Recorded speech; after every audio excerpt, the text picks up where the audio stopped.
அப்துல்லா இப்னு மஸ்ஊத் ரலியல்லாஹு அறிவிக்கிறாங்க, குன்னா நகூலு ஃபிஸ் ஸலாத்தி அஸ்ஸலாமு அலல்லாஹி அஸ்ஸலாமு அலா ஃபுலான். நாங்கள் வந்து தொழுகையில அத்தஹியாத் இருக்கிற டைமில் எப்படி சொல்லுவோம்னு சொன்னால், அஸ்ஸலாமு அலல்லாஹ், அல்லாஹ்வின் மீது சாந்தி உண்டாவதாக, இன்ன நபர் மீது சாந்தி உண்டாவதாக, இப்படி நம்ம என்ன செய்வோம் சொல்லக்கூடியவர்களாக இருந்தோம். இப்போ ஃபகால லனா நபி ஸல்லல்லாஹு அலைஹி வஸல்லம் தியாத்தயவும், ரசூலுல்லாஹ்களுக்கு ஒரு நாள் கற்றுத்தந்தார்கள், இன்னல்லாஹ ஹுவஸ் ஸலாம், அல்லாஹ் சாந்தியானவன், அல்லாஹ் தான் சாந்தியானவன், அல்லாஹ் தான் சலாம்.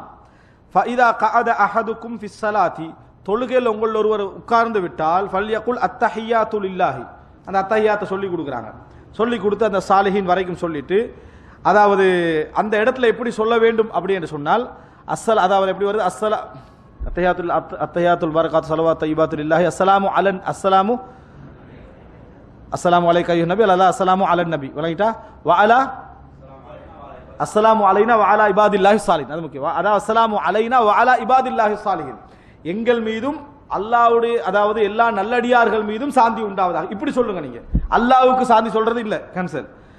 ஒவ்வொரு ஃபுலான் என்று சொல்லாம வஅலா இபாதில்லாஹி ஸாலிஹின், அல்லாஹ்வுடைய எல்லா நல்லடியார்கள் மீதும் சாந்தி உண்டாவதாக நீங்க சொன்னீங்க என்று சொன்னா, அஸாப குல்ல அப்தின் ஃபிஸ் ஸமாஇ வல் அர்த், வானங்கள் பூமியில் உள்ள எல்லா நல்லடியார்களுக்கு நீ துஆ சாந்தி என்ன செஞ்சிடும், போய் அடைஞ்சிடும். எனவே நீங்க எல்லாருக்கும் கேட்கிற துஆவாக இது என்ன செய்யும், அது அமையும். அத்தஹியாத்துல அந்த அஸ்ஸலாம் என்று சொல்றது என்ன செய்யும், அமையும். அல்லாஹ்வுடைய பெயர்கள் ஒன்று என்னப்ப, அஸ்ஸலாம்.